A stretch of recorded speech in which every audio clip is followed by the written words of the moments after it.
pa rin ng relief goods. Ang tawagin ay serbisyo para sa bayan.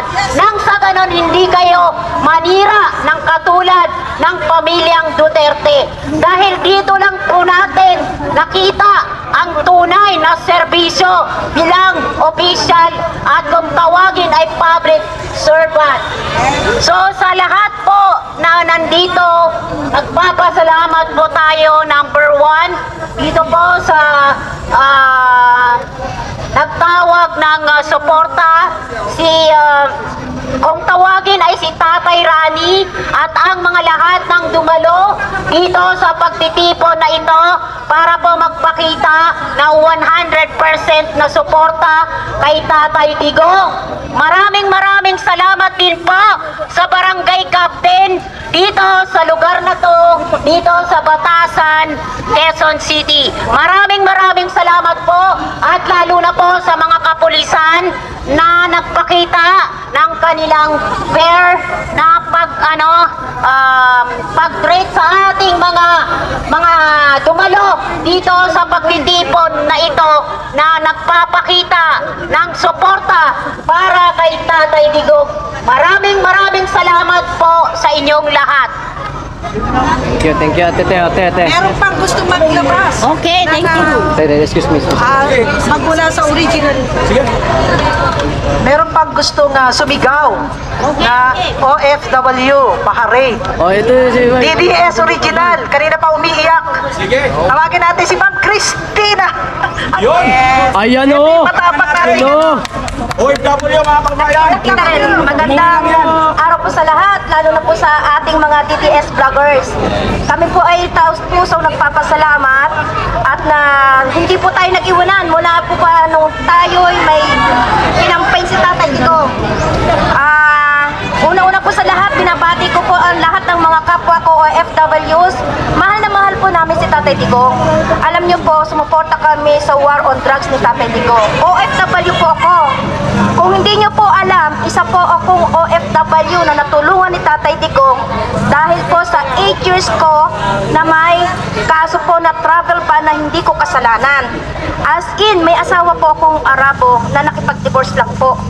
Pero po, ayaw po akong pauwiin ng ating bansa at ayaw po makipaghiwalay. So, ang tumulong po sa akin, si Tatay Digong.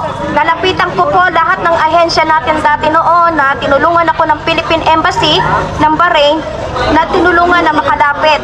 Nung kami po'y sumulat kay Tatay Digong, wala pong isang buwan na tulungan po ako ni Tatay Digong. Iyan po yung natin na totoong pagbabago, totoong serbisyo, totoong puso, totoong masa.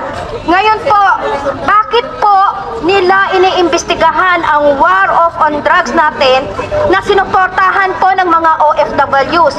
Kaming mga OFWs, pinapadala namin ang mga anak namin. Ako po'y nagpapasalamat at hindi po biktima ang mga anak ko.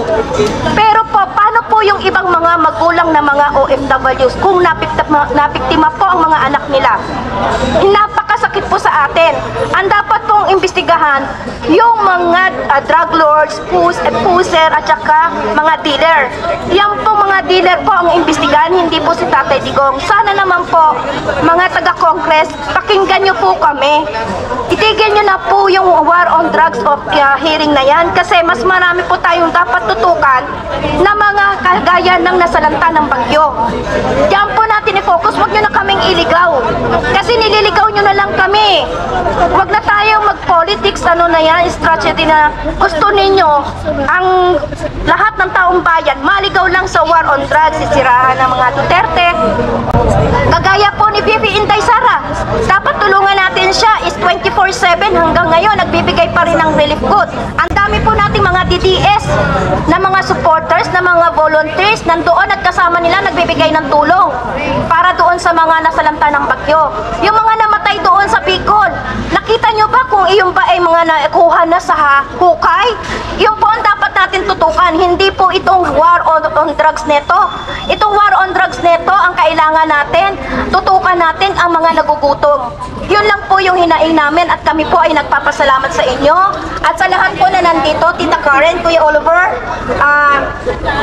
PMR, my best friend. Nasaan si Tropang Bisaya? Madam! Kuya mga kasama ko, yan. yan. Kahit na mga ang mga banateros po, ayan po, magkakasama po yan mga banateros. Walang iwanan yung mga DDS. Nandito pala marami ang mga Duterte News. Yan po. Mula pa 2016 po yan, mga DDS vloggers. Kami po ay nagpapasalamat sa inyo.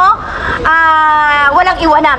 Laban natin lahat to. Laban ni Tatay Digong, laban ng Duterte family. Hindi natin sila iiwanan. Mabuhay ang mga Duterte! Duterte! Duterte! Yan lang po. Maraming salamat po. Thank you, madam.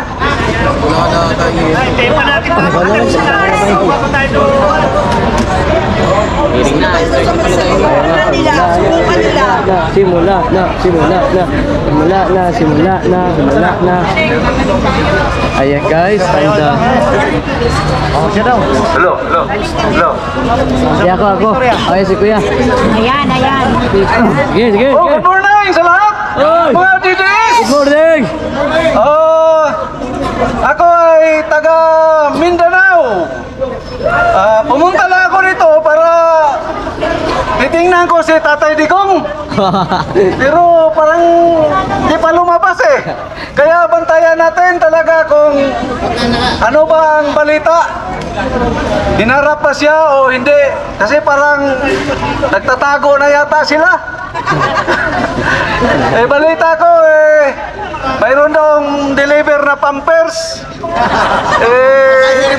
Yun ang narinig ko. Si Tatay Digong, nung nakaupo pa siya, walang mali talaga ang ginagawa niyang war on drug. Talagang tumpak. Ang dapat imbestigahan yung mga luho ng mga buhaya. Tama. Bakit iniimbestigahan kung saan sila nakabili niyan? Tira siguro niyan ng mga negosyo nila na nakatago. So, magbantay tayo talaga. Hindi pwede na hindi natin bantayan si Tatay Digong, baka mawala. Wala na tayong Tatay Digong. Bakit na ng mga buhaya? Baka lalapain, kawawa naman. Mahal ko pa rin yung dati kong presidente. Tatay Digong pa rin ako. Walang pagbabago. Hindi ako matinag. Hindi ako mukhang pirang ang magpapasahod. Tatay Digong pa rin ako. Walang pagbabago. Nay, pwede ba magtanong kung ano po yung iyong komento ngayon sa kay Marcos? Ano? Comment lang na, ano comment mo na? No. Kasi si Tatay Digong po is papabayag kanyang termino. No, pero Tatay Digong pa rin po ang inyong sinisigaw. Pero- So ngayon, ano po yung iyong komento? Ang gusto kay ko nga, Marcos? mabalik pa rin si Tatay Digong. Tatay Digong pa rin ako. So hindi ka po masaya kay Marcos Jr.? Hindi ako masaya. Basta kay Tatay Digong pa rin ako. Solid ako nga supportan kay Tatay Digong. Oh. Ma'am, ano po, mensahe niyo po kay Tatay Digong, mapapanood niyo po ito mamaya. Kay Digong pa rin kami. Hindi magbabago. Bakit po hanggang ngayon Tatay Digong pa rin yung gusto niyo? Siyempre kasi magandang palakan ni Digong. Ikaw ma'am, ano po yung mensahe niyo po kay Tatay Digong? Pwede pa rin kami. Bakit po? Duterte, kababayan din. Taga-kababayan, taga-Davao, di ay? Bisaya ba? Bisaya. Bisaya. Bisaya, kababayan. Guwapa. Ito mga solid pa rin ito, Tatay Digong. Kabayan. Ito si ma'am. Hey ma'am. Hello ma'am. Tropang Bisaya. Paano po yan? Oy, salamat ma'am ha. Brother, brother. Salamat sa patunood po. Oo, kaya taga rito lang kami. Ako pakinggan. Saglit lang, daddy. Saglit lang, daddy. Saglit lang, daddy. Thank you. Salamat ma'am. Patuloy tayo, lumalaban. Wait lang ha, wait lang daddy. Ano yung daddy? Sabi mo kayo lunch na. Ha? Naman, umakas ako sa boss ko. Sinabi ko nagpabunot ako ng ipin. Tatay Digong. Siyempre, solid. Bakit ba Tatay Digong ka pa rin? Te, ma'am, bakit Tatay Digong? Siyempre, dito tayo sa totoo at saka hindi adik. Galit sa adik. Galit sa ano? Galit sa kriminal. So ano yung mga inaasahan mo ngayon sa pagdinig? Ano nila sa tatay? Hindi. Ay, bring it on. Bring it on, kabayan. Ikaw, ma'am. Ikaw. Bakit Tatay Digong? Siyempre, noon at ngayon, Tatay Digong yan.